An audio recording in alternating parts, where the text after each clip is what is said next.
how your political life impact your family? So you are a political leader, you may be having a lot of followers and volunteers, party meetings and all. How did you manage all the things? What is your ideal day looks like? So do you have any kind of party cadre structure with under your leadership? When my children were growing up, I spent a lot of time with my children. That's when I was district collector, commissioner, DD. I was based in Delhi only, so I was be back home, and then we used to have dinner together very often with my children. So we would, I spent so much of time, weekends, at least on, I would play cricket with them, take my sons for skating, all these things. So I think I've been a good father. But basically after that they all left for studies, and so my wife manages the home very well, so I have not too much of involvement. I don't interfere with the home and I don't mess it up. So otherwise, even as a minister, I was traveling most of the time as tourism minister of India. I would sleep 3 hours, 4 hours a day. Tough job, but it's beautiful, it's lovely. I mean, you don't need to sleep for 10 hours or 8 hours. When you're working, when you're passionate about a job, I think you don't need so many hours of sleep, and even though I'm 67, I still consider myself to be pretty young because I jog 5 kilometers a day. I don't eat too much. 1 chapati, 2 chapatis. I don't eat any rubbish, very conscious about calories, but I eat enough. So exercise enough. Even when I go on a tour, I take my my jogging shoes and jog in between conferences. Even sometimes, some point of time, we'll always find the time if you want to. So being minister was a very, very, very strenuous thing, and I met every visitor who came. Now, another thing I can tell you, I take my own calls even as a minister. My mobile is with me, not with my some PA or PS now. Every call I take. In between meetings, I would keep 5 minutes, 10 minutes to take missed calls. Then in the evening, if still something was missing, I would call back everybody myself. Always. So you mean you are a one-man army? And why can't we do this? You are an elected representative of people. If they can't get you on phone, what is the point? They don't want to talk to your PA. They want to talk to you. What's the point? Why do we pretend to be so busy we don't have time to take calls? In fact, don't take a call during meeting. Give it a 5 minutes break. Call people back. Then mind you, all these issues when people call me, I get all those points written down and I do it, and then I call them back. Saying, well, job is done. So it's just not only a question of they telling me, it's a question of noting down. This is why people elect me. All these things are written down, and when it is done, I cut it. If something is still pending today, I would carry it over to the next day and I would do it and call them back. Get me? I mean, minister has enough people in the office to do all these follow-ups and all that. So all this stuff is, you have enough of supporting staff. Now, during the lockdown, I was in the last cabinet. Now I'm not in the cabinet. I'm just a member of parliament from Rajyasabha, Rajasthan. I have 2 more years to go. Well, during the lockdown, I think I've done more work than when I was a minister. Sitting in my house, we have a WhatsApp group called Distress Management Collective. We've reached over 1 million meals to people all across the country. Medicines, travel, also abroad. Anybody starving, we get a message, somebody is starving in Oman somewhere. Within 10 minutes, we'll have somebody reaching out to him, in making sure he gets food. So we provided 1 million meals to people. I mean, we associate also with other NGOs. And and most of the people in my group, about 300 people, are not known to me at all. We've never met. So this is the power of the digital media, that we can do amazing things with sitting at home in the lockdown. But your presence in social media is almost nil. I'm not at all. I'm not on Instagram. I have an account. I don't open it at all. Even Facebook, I post something occasionally when there is something inspirational. That's what I do. But I don't look at the responses. Sorry, I don't have time. I'm not looking at likes. Whenever I post, I made it very clear. I remind people once in a while, look here, I'm not looking for likes. I don't need it. I live life my own terms. I don't look at your mirror and say, oh wow, I look good. I know I'm looking fine. I don't need 10 selfie shots to put it out there and get 1,000 likes for me to believe that I'm fine. No, I'm just fine. The way I am, I'm perfectly fine. The way you are, you should be fine. the way anybody is, you don't need to put out 10 shots and say, well, I'll let people, what do people think? I don't care what people think. I'm not doing anything for myself. I don't, the entire MP salary which I get, the entire I.A.S pension which I get, it goes to people, goes to feeding people. You would be surprised. I have about 40 people staying in my campus here. None of them have a job. They are all working outside. All of them have food from my provisions from my kitchen. All same provisions. Same from the big basket. Same provisions. They all share. Same chicken, same fish. All of them get milk, eggs. My wife bought all of them dress from Amazon, not some junk. Day for yesterday we had a party for one of the kids. You can see it on WhatsApp. I just put it out in the morning, and that famous actor Kishan was also there. Ravi Kishan, Bhojpuri actor. So what is money for? Your family is a legacy in philanthropy and charity. Your father was a war veteran and a school teacher, and he had nine kids and adopted 2. And your mother was also a good was a great charitable person. And your wife also doing something. Your brother is also doing great work in Bangalore. So whatever we are, it's because of our parents. My father was a school teacher with 9 children. He adopted 2 more from the orphanage. Why did he do that? People say it's a lunatic. We were not very rich. We were well-off family. So we share the same traditions. Why should I have 10 pieces of clothes? Look at these jeans. You can see the tear. I have 2 pairs of jeans only. These are 25 years old. This is quite interesting. My blue jacket which I have is from Masuri Academy, 40 years old. It's still in great shape. I go to a lot of parties and even international conferences in that jacket. Why not? Why do I need a second blue jacket? I don't need. I have only exactly 1 pair of shoes. I have exactly 1 pair of slippers. This is what my mother left me when she passed away a few months back. So I wear that so that I step into her shoes. Money, see, culture is about not how you earn money. Culture is about how you use money, isn't it? So I have a car which is 7-8 years old, 2011, so it's 10 years old. My wife's car is 7-8 years old. Why should I need a new car? What for? What for? I don't understand.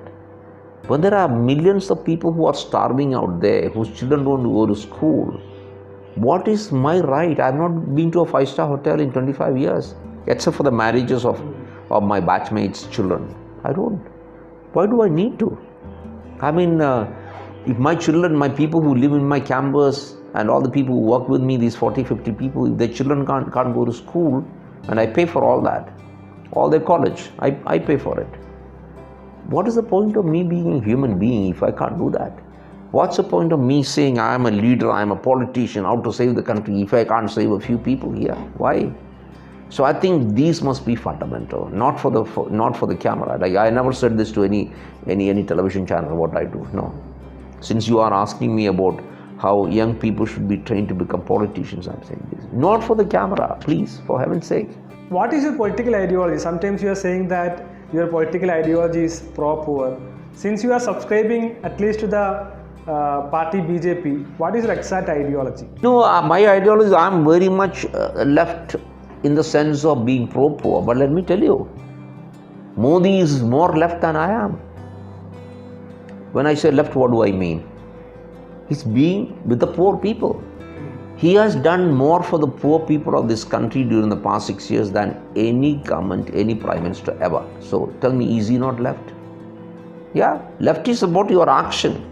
It's not about rhetoric, using socialistic, this, that. No, it's about action. How much have you done for the poor? So Modi ji has done more for the poor than any politician, any prime minister in the history of the country.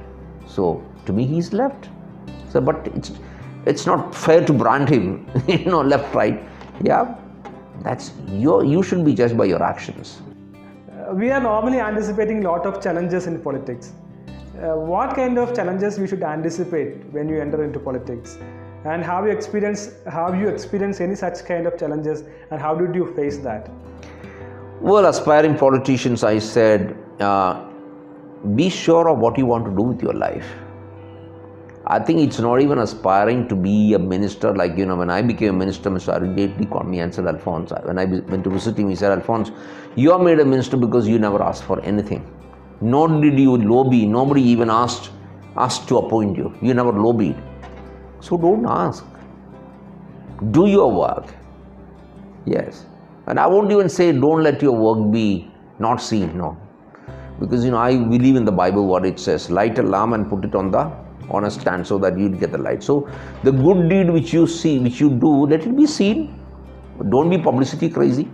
I mean, you don't really have to call up the media every day and say, I'm doing this, this is a picture. No. This is what a whole lot of parliamentarians are doing. They're sending pictures and reports every evening, and I've refused to do that. I said, no, I will not. You want to cover me? I'm in the parliament, I'm making speeches, I'm presenting questions which is all available on record.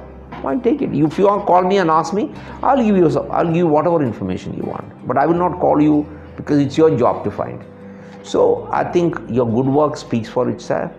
But let your good work be seen. I'm not saying no, do things quietly. Because every good work I think should be replicated. So when people see your good work, they must get inspired, isn't it? Like we have just now started a program called Mother's Meal. It's in memory of my mother who passed away 2 months back. We started on the 15th of August and we've given food to 1,000 people all across the country, all across 36 states and union territories, and now we are going to provide 1 million meals again under this. So it's just not politics, it's just not about sloganeering, it's not about being just a member of parliament, it's about really understanding what does the country require and doing that and doing whatever you can. Get me? Yeah, whatever you can. And I'm a little shy about actually, ringing up the media people and saying I'm doing this. I almost never do that, never. I almost never do that. I mean, I've been fortunate to get a good press, maybe because I'm very friendly, I'm outgoing. If you call me, I will give you all the information. And I've been again lucky to get good responsibilities where I've been able to do good job. But even when I got a junk job like Land Use Commissioner without any work, I was on the front page every day. Yeah, I never call. I'm very friendly to all the media people. Yeah, I will never say, no, I don't have time, I can't talk to you. I always talk to you, unless it's confidential, something. Yeah. In one of your interviews, you mentioned that you would have selected as an MP or a minister because merit would have been considered. So normally, being a party member of Bharatiya Janata Party, what is the normal criteria for selecting a person to local level, state level or national level? So that I think but BJP is a dominant party, so people can understand how they can climb to the ladders of the leadership. Well, I guess they look at your track record, they look at the winnability, they look at the potential of the person. And then of course in politics you have to win, isn't it? It's very important. Winning is very important. So you have a winning chance if you have done good work. People support, approve of what you have done. So that good work is always very, very important. Well, some people will always get in who have just been publicity crazy, not really done too much of work.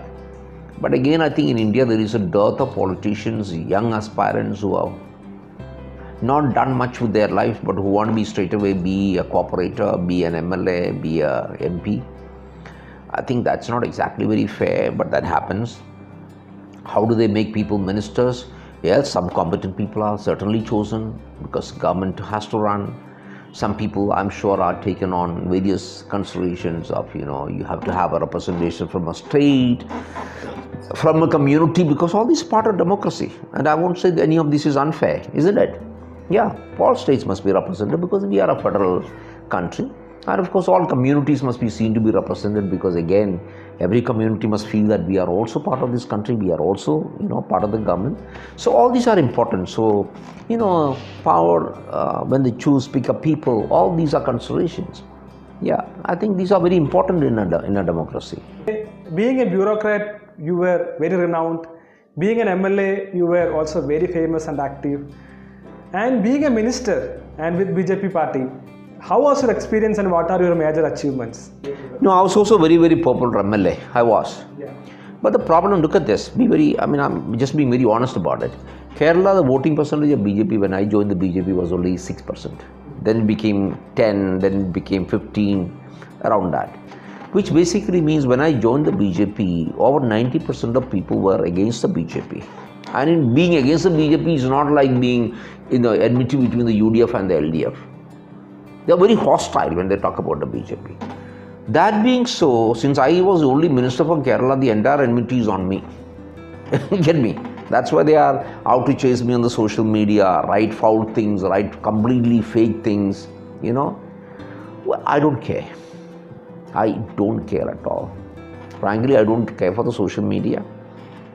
When I have something inspirational to say, I say in my social media, but I don't even look at the responses. As I said, I'm not looking for your approval for what I'm doing. I know that what I'm trying to do is for people. I don't take any advantage of anything personal or for my family. I'm there out to, so I'm not over conscious about how people approve of me. If they could, it's fine, because the Prime Minister has a great personal approval. But just because I'm in the BJP, people like to attack me. Well, that's part of the bargain. Well, there's nothing I can do about it. And I think as a minister, I've done a good job. When I was a minister, we were third in the Global Travel and Tourism Council's report, which is fantastic. We had a revenue of $234 billion, employing 81 million people. Done very well, and we are traveling so much, really selling India. Then, of course, I'm just a member of Parliament today, and I'm doing whatever I can. If you see my speeches in Parliament, I do my homework. It's all on the YouTube. See my speeches. Each of my speech will have at least something like 25 numbers. I don't look at the prompter. I don't look at any papers. I do my homework. I go prepared. Even my Parliament committee, where I'm in the MEA committee, if you have sent me 100 pages, I read them. And I point out to the officers, these are the discrepancies in your own note. Like yesterday, day for this meeting, I told them. One place you say 40, another place you say 42, then another place you are saying 13, 11. I point because I read all these things. And again, fortunately, because people know that I read and I ask sensible things, like in the Parliament committee, I'm always asked to speak first by my chairman.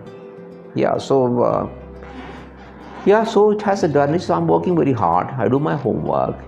I'm feeding people. The Prime Minister has fed 80 crore people, but still there are some people left out, which the system doesn't reach out to. So those are the people we are reaching out to. We are just supplementing what the government is doing.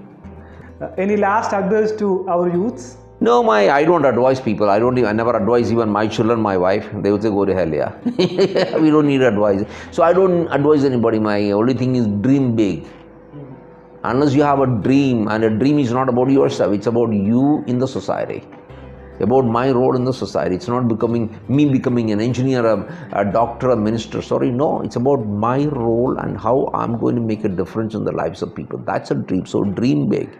Make a difference. In fact, the title of my book is Making a Difference. So read that book. It's also in Malayalam, India, Mathathinam, published by DC Books. It's doing 13th or 14th edition. So read that. Never ever say anything is impossible. Everything is possible. Believe in yourself. Don't believe you have the ability, the power, the communicative abilities. You can do anything you want. Like when I went up to take part in a debate first time in the university, I got shoes thrown at me. I had 250 shoes thrown at me by the time I finished my speech. Eventually, I became the best inter-university debater in India for 3 years.